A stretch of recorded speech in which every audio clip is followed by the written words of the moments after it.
Excellency Mr. Mohammed Ishaq Dar, Deputy Prime Minister and Minister for Foreign Affairs of Pakistan. I thank you, Madam President, for convening this very important meeting. It's indeed a pleasure to see you sharing today's very important discussion. I also thank Under Secretary General Rosemary DiCarlo for her sobering briefing, followed by two more briefings which were very candid. We are meeting today at a critical juncture. On the one hand, intensified diplomatic efforts are underway to consolidate the ceasefire, alleviate the sufferings of Palestinians, and advance implementation of the comprehensive plan to end the Gaza conflict endorsed by Security Council Resolution 2803. On the other hand, Israel's continued ceasefire violations, annexations attempts, and illegal actions across the occupied Palestinian territories continue to undermine these efforts and threaten prospects for a just and lasting peace. Madam President, Pakistan remains fully engaged in diplomatic efforts aimed at permanent cessation of hostilities and a just resolution of the conflict. We appreciate peace efforts led by US President Donald Trump. In this regard, we are working closely as part of the group of 8 Arab and Islamic countries, namely Egypt, Jordan, Qatar, Saudi Arabia, the United Arab Emirates, Indonesia, Turkey, and Pakistan.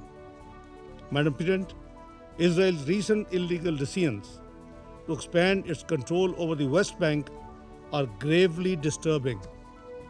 In the joint statements of 7th and 17th of February, the foreign ministers of the 8 Arab Islamic countries condemned in the strongest terms these measures and decisions aimed at imposing unlawful Israeli sovereignty, entrenching settlement activity, designating lands so-called state land, and enforcing a new legal and administrative reality in the occupied West Bank. We affirmed that these illegal measures are null and void and constitute a clear violation of international law and international humanitarian law, particularly the 4th Geneva Convention. Madam President, they all violate relevant Security Council resolutions, foremost among them particularly Resolution 2334, as well as the 2024 advisory opinion of the International Court of Justice. The group of 8 Arab Islamic countries also expressed a strong condemnation of Israel's repeated violations of the ceasefire in Gaza, which have resulted already in the killing and injury of more than 1,000 Palestinians. Madam President, a successful peace process requires a conducive environment built on trust, restraint, and good faith. Actions that alter facts on the ground and prejudice final status issues are mala fide and profoundly counterproductive. Since the ceasefire, hundreds of Palestinians have been killed, UN premises including UNRWA facilities have been attacked, restrictions on humanitarian operations and pressure on international humanitarian organizations continue to impede humanitarian assistance, which has yet to flow at the scale required. This is totally unacceptable and also reminds us of the fragility of the current situation.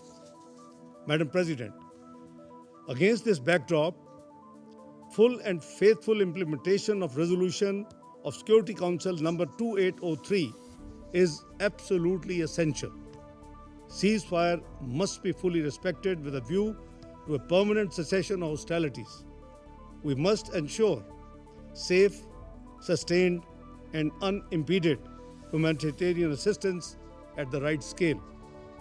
The recovery and reconstruction phase must begin without delay and without annexation, forced displacement or alteration of the territorial unity of the occupied Palestinian territory, illegal settlement activity, settler violence, and attempts to alter the demographic, legal, or historical character of the occupied territory, including holy sites, must cease immediately.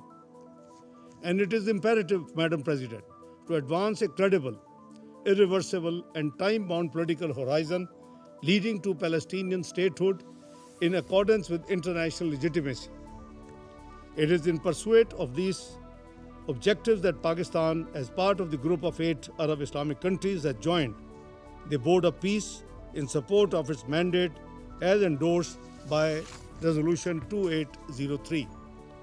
We hope that the Board of Peace, under the framework of Resolution 2803, will lead to concrete steps towards the implementation of a permanent ceasefire, further scaling up of the humanitarian aid, reconstruction of Gaza, and realization of the right of self-determination of the people of Palestine through a credible, time-bound political process consistent with international legitimacy and relevant UN resolutions, resulting in an independent, sovereign, and contiguous state of Palestine based on pre-1967 borders with Al-Quds al-Sharif as its capital.